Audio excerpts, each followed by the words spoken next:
பிள்ளைகளே, உங்களுக்காக இதனை கூற நினைத்தேன். ஒரு தந்தை 2 பாத்திரங்களில் ஒரு நூடில் சாப்பாடு வைத்தார். அவற்றில் ஒன்றின் மேல் மட்டும் ஒரு முட்டை இருந்தது. தனது ஒரே மகனிடம், இதில் உமக்கு விருப்பமானதை தெரிவு செய்து உண் எனக் கூறினார். பிள்ளை முட்டையிருந்த பாத்திரத்தை எடுத்து உண்டான்.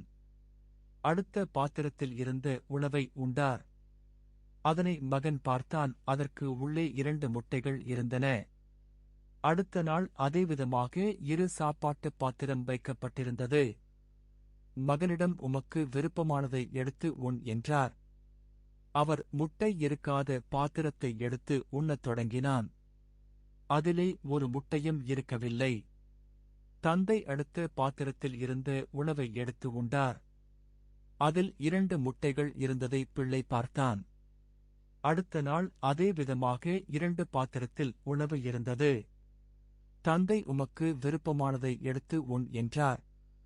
பிள்ளை, அப்பா, எனக்கு நல்லதைத் தர உங்களுக்குத் தெரியும் என்பதை நான் புரிந்து கொண்டேன்.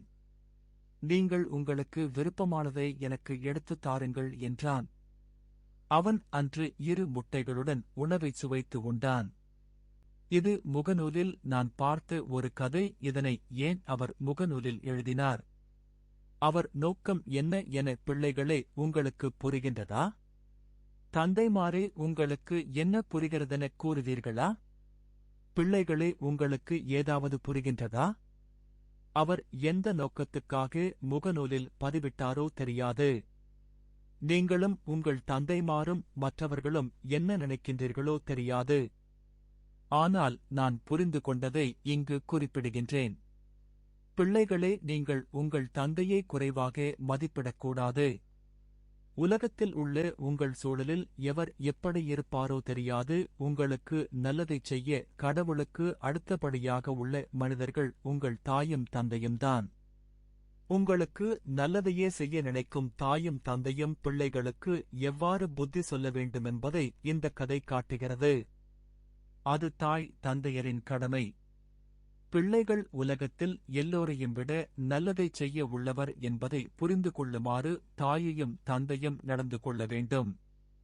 அவ்வாறு தாயும் தந்தையும் எக்காரணத்தைக் கொண்டும் தனக்கு நல்லது அல்லாத எதனையும் செய்ய மாட்டார்கள் என்பதை புரிந்து கொள்ள வேண்டும். பிறவியின் போது கொண்டு வந்த அறிவினாலோ தாய் தந்தையருடன் வாழும்போதான அனுபவத்தாலோ இதனை உணர வேண்டும். கடவுள் பற்றறவர், விருப்பப்பற்றவர்.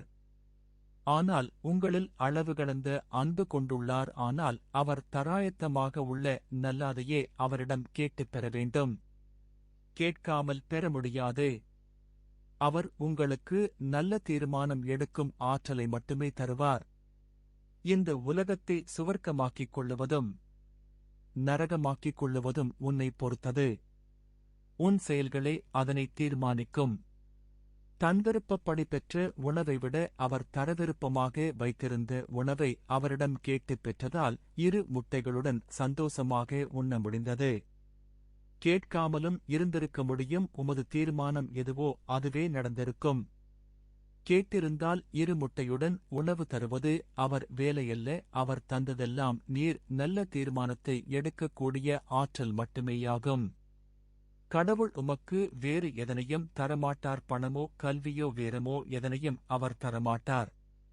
நீர் உன் செயல் முயற்சியினாலேதான் அவற்றைப் பெற வேண்டும். தீர்மானம் எடுக்கும் ஆற்றல் உலகின் இன்று முக்கியமானதாக உணரப்பட்டுள்ளது. இதனால் இன்று எதிலும் முகாமைத்துவம் முக்கியமானதாக கொள்ளப்படுகிறது. இது ஓரளவுக்கு மனிதர்கள் கடவுளை நெருங்கி வருவதைக் காட்டுகிறது. தாயும் தந்தையும் கடவுளும் உங்களுக்கு நல்லதையே தர ஆயத்தமாக வைத்திருக்கிறார்கள்.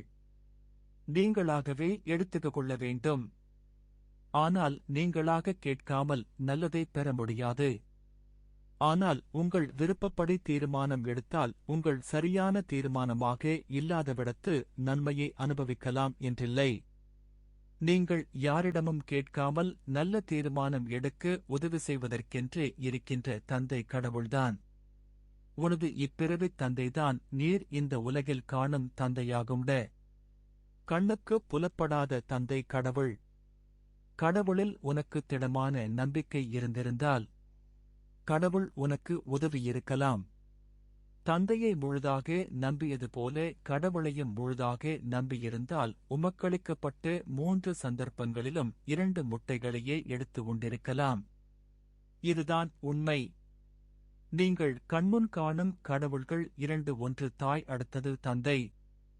கண்ணுக்குப் புலப்படாத சக்தி அல்லது தந்தை கடவுள். இதுவே முத்தையா சுவாமிகள் நான் புரிந்து கொள்ள வேண்டுமென நினைத்தது. ஓம் முருகா, ஓம் முருக கடவுளே சரணம்.